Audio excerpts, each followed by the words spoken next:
Muy buen día amigos y amigas del mundo, soy Sebastián Carballo y estoy una vez más acá a su entera disposición para compartir con ustedes algunas reflexiones que me parecen interesantes. Como ya les había comentado la semana pasada, esta semana en particular representa un momento marcante en mi vida, en mi historia, porque finalmente después de muchos años conseguí realizar esa mudanza. Yo vivía en Buenos Aires y ahora estoy viviendo en Brasil, Río de Janeiro. Así que ahora estamos acá en Río.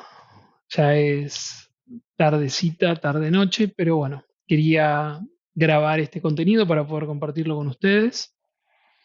Hoy quiero que hablemos de un tema que me parece muy interesante, que está asociado a cómo desarrollar inteligencia emocional, esa inteligencia emocional de la que tanto se escucha hablar en estos tiempos modernos, las conocidas soft skills que nos permiten relacionarnos de una forma mucho más saludable, más eficiente, evitando conflictos, pudiendo optimizar todo lo que tenemos para dar, pudiendo compartir eso con otras personas. El tema de hoy, 5 etapas para alcanzar la inteligencia emocional. Voy a hacer un breve resumen para los que son muy ansiosos y quieren saber de qué se va a tratar el contenido. Vamos a repasar las 5 etapas. Primero, reconocer el origen real de la emoción. Eso nos da posibilidades de poder entender qué es lo que nos está pasando, qué es lo que estamos sintiendo. Segundo, identificar el entorno donde se manifiesta. Seguramente, si prestan atención, van a ver que hay como disparadores o gatillos, diferentes contextos que desencadenan respuestas emocionales en nosotros. Es interesante que conozcamos cuáles son esos momentos, cuáles son esas situaciones. Ser consecuente con el estado que la emoción propone. Cada emoción va a proponer un estado que es muy característico. La idea es transitar esa emoción sin taparla, sin negar que eso está sucediendo. De ahí viene esa consecuencia o coherencia. Diferenciar las emociones placenteras de las displacenteras. Parece algo sumamente evidente y obvio, pero bueno, también es interesante conocer al respecto y ser capaces de discernir. Y por último, aprender a canalizar esas emociones para que se transformen en una fuente de energía que nos permita hacer cosas. Porque finalmente la emoción siempre va acompañada de la acción. Si nosotros esa emoción no la canalizamos, si no dejamos que se manifieste, que se exprese, la emoción quiere manifestarse. El asunto es cómo. Es muy interesante que si somos capaces de canalizar esa energía, también somos capaces de hacer cosas increíbles. Piensen que las artes nacen de eso, de una manifestación de la emoción, es la canalización de eso en una acción. Todo eso es lo que tenemos para ver hoy. Vamos a empezar, ¿les parece? El resumen final de lo que les voy a contar hoy tiene que ver con esta pregunta que están viendo en pantalla. ¿Cómo canalizar las emociones para construir lo que quiero? Porque finalmente, a mi entender, las emociones las vamos a estar transitando constantemente.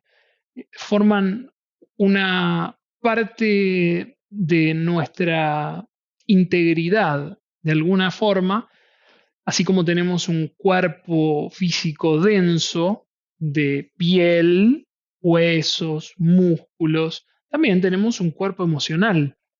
Nuestra conciencia se manifiesta a través de nuestras emociones, así como también se manifiesta a través de nuestros pensamientos. Es innegable. ¿Qué es lo que sucede? Muchas veces no tenemos un gran conocimiento de nuestras emociones. Sí somos capaces de identificar nuestros pensamientos, de catalogarlos, etcétera, etcétera. Pero muchas veces no somos capaces de identificar las emociones que estamos transitando, los matices de diferencia que existen entre todas esas emociones. Hay muchas divisiones que se han hecho como para estudiarlas. Las emociones básicas que llaman o primarias están catalogadas en 6 y ahora creo que se hizo una categorización de 4 y de esas se desprenden como si fuese un abanico de diferentes matices en cada una de esas emociones básicas y son cientos de emociones. Hasta que no había empezado a interiorizarme en este tema, como ustedes, tampoco sabía que había muchas emociones y la sensación que tenía y era capaz de describir es estoy contento, estoy feliz, estoy alegre, estoy triste o hasta por ahí y estoy enojado. Era todo lo que sabía decir sobre mis emociones y era la forma en la que tenía de expresarlas. En la medida que fui profundizando, descubrí que hay muchas emociones y está bueno identificar qué es lo que estoy transitando en este momento, qué fue lo que desencadenó esa emoción.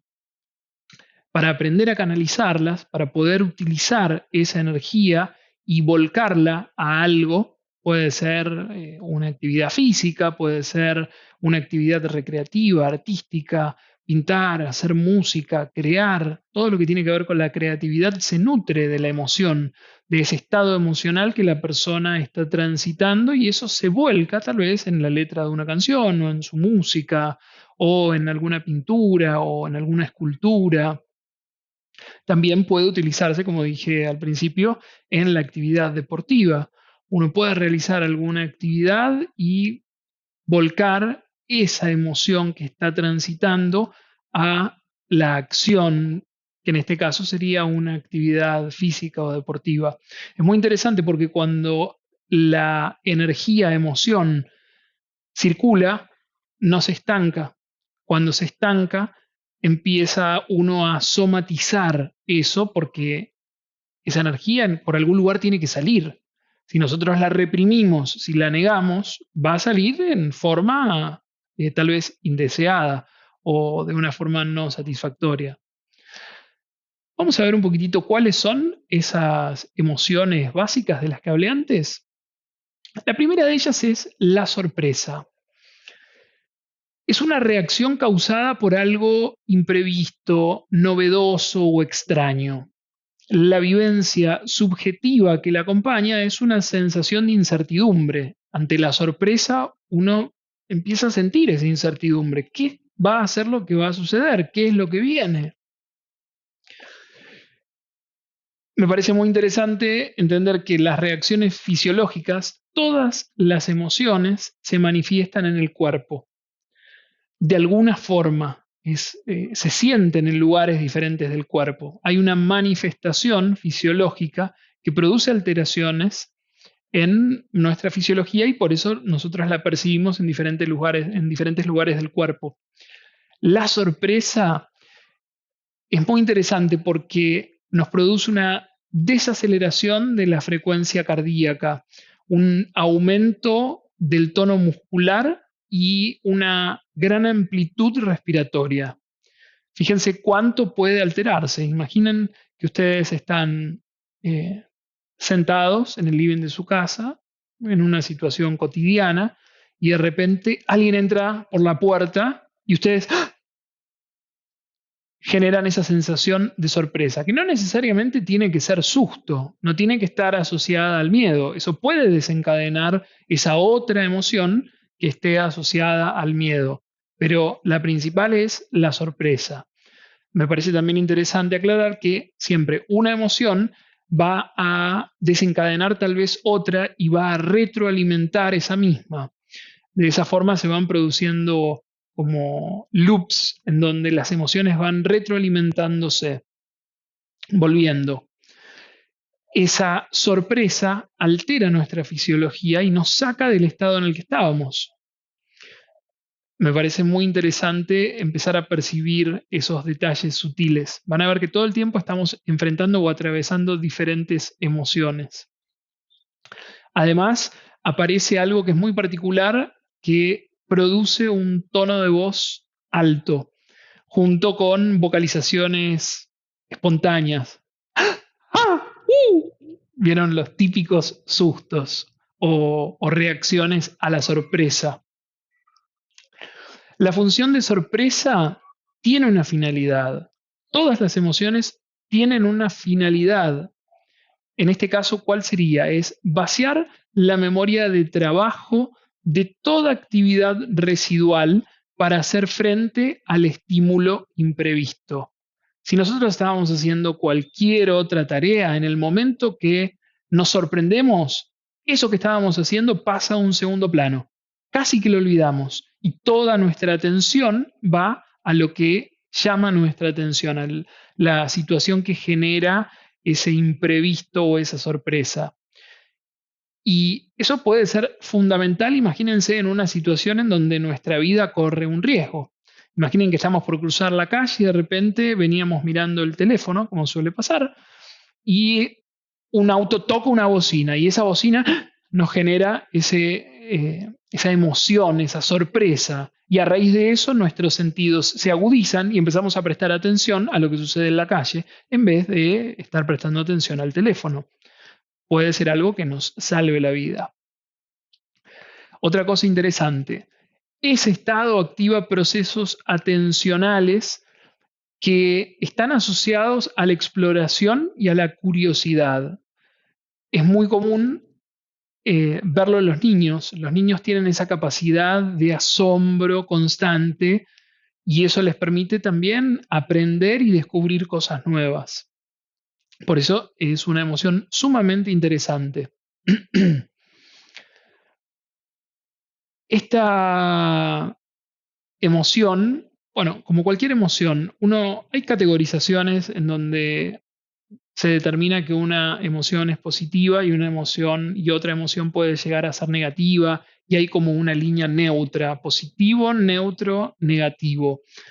A mí no me gusta pensar en las emociones como positivas o negativas. Son lo que son y tienen finalidades distintas.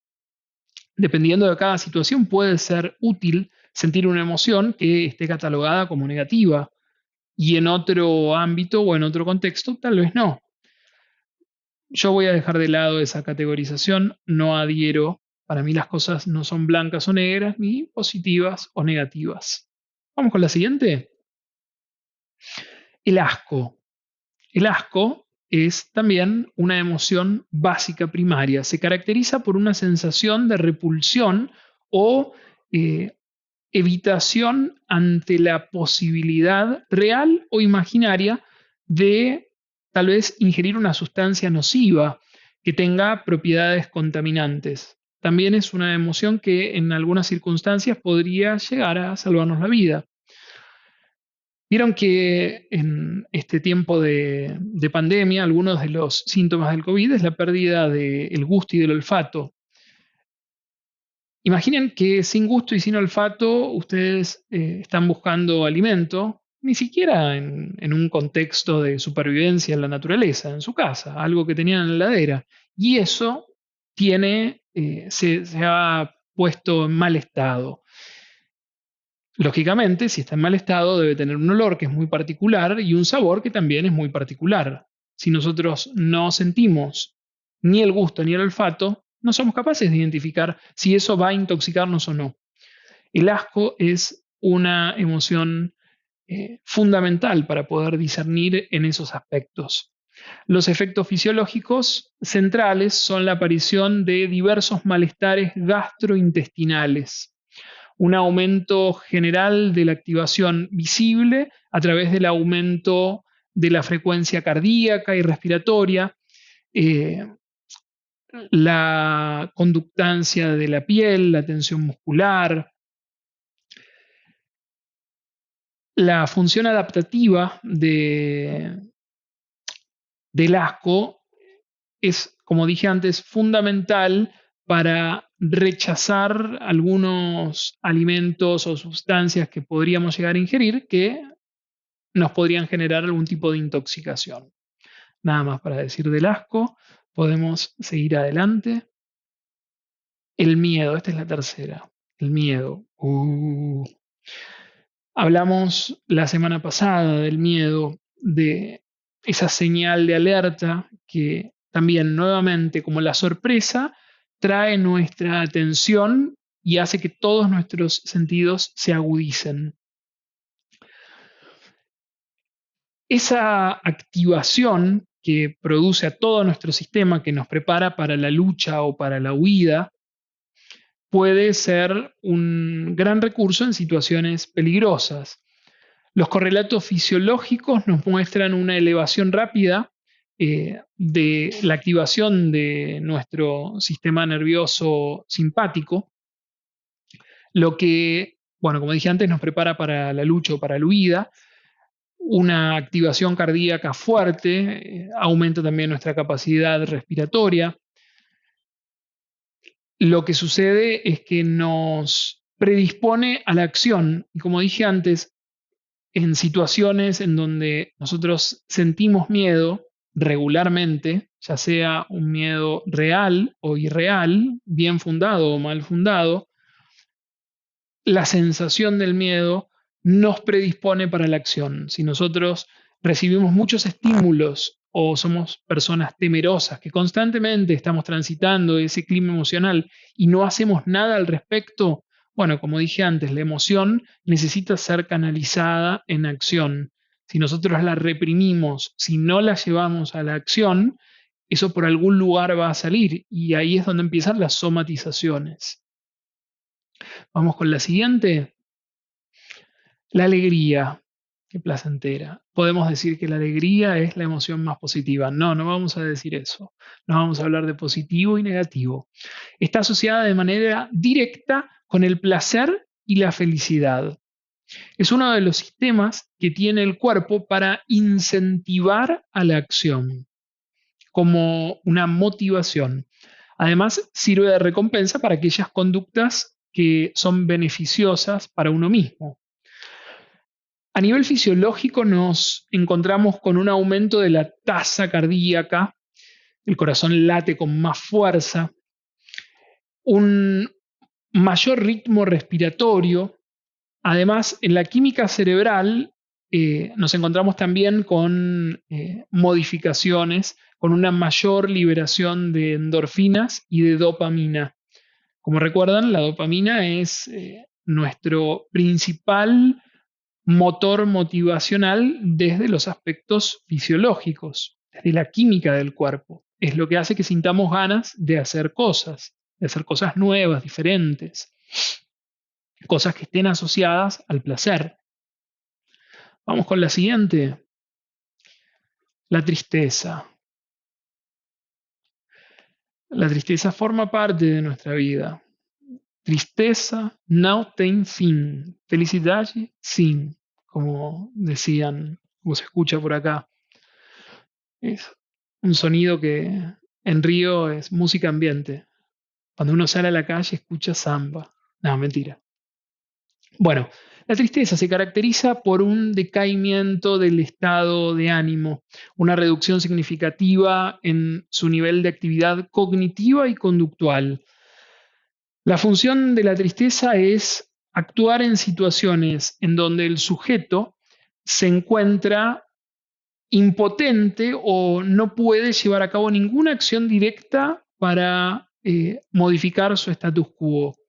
Cuando nos encontramos en situaciones en donde ya nuestro poder de acción queda limitado y sin importar qué es lo que hagamos, no vamos a modificar nada. Bueno, en esos momentos es donde surge la tristeza. Por ello, la tristeza baja el nivel de actividad, nos vuelve menos funcionales, con el objetivo de economizar recursos y evitar que hagamos esfuerzos innecesarios cuando no tiene ningún sentido.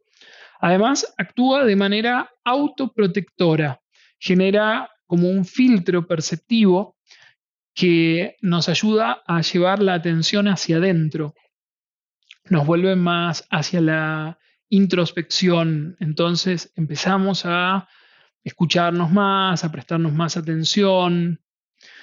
Es importante en algunos momentos retraernos y hacer esa autoobservación pero también es importante salir y después continuar viviendo y continuar realizando cosas, realizándonos. Nos puede ayudar a nosotros a salir de lugares que son perjudiciales o dañinos para nosotros mismos. Continuamos. La ira. Acá se acaba, ¿eh? Emerge cuando la persona se ve sometida a situaciones que le producen frustración o que le resultan aversivas. La vivencia que surge de la misma se categoriza como desagradable, junto a una sensación de tensión muscular que nos anima a actuar. Es otra forma de empujarnos hacia la acción. Es muy común que si hablamos de ira, categóricamente digamos, no, eso es sumamente negativo, yo no quiero sentir ira en mi vida, pero esa emoción, como dije antes, no necesariamente tiene que ser negativa. Por eso no me gusta catalogar como positivo o negativo. De la ira se desprende una motivación al cambio, a romper con esa eh, zona de confort que ya no es confortable. Cuando nosotros nos movemos en el terreno de lo conocido, muchas veces convivimos con situaciones que no son placenteras, en las cuales no queremos seguir estando, pero estamos acostumbrados, entonces las abrazamos como parte de, asumimos que, bueno, nada, ya es parte de mi vida y lo acepto. La ira es en algún punto esa emoción que podría permitirnos salir de esas situaciones y modificarlas. Decir, bueno, basta, hasta acá, yo no quiero más esto, quiero otras cosas para mi vida. Algo similar no fue, tuvo algo que ver, pero no fue el motor principal que me trajo a Río de Janeiro. Siempre quise hacer la experiencia de vivir en Brasil porque empatizo con la cultura, porque me gusta el lugar, porque me gusta estar en contacto con la naturaleza. Vivo en una ciudad que es como una selva ahora, y no una selva de cemento. Pero yo estaba en una situación en Buenos Aires, en un país que está atravesando muchas crisis desde hace montones de años, y también estaba sintiendo esa emoción de ira, de decir, bueno, ¿hasta cuándo? Ese fue uno de los factores de esos pequeños granitos de arena que inclinaron la balanza hacia el lado de tomar esta decisión finalmente. También transité otras emociones, me encontré, y de hecho sigo transitando, la tristeza por haber dejado seres queridos en Buenos Aires. No es que no los vaya a ver más, estoy en contacto siempre con ellos, pero igual el hecho de salir del lugar, la ciudad en donde viví 40 años, es algo que moviliza mucho. Hay tristeza y estoy atravesándola.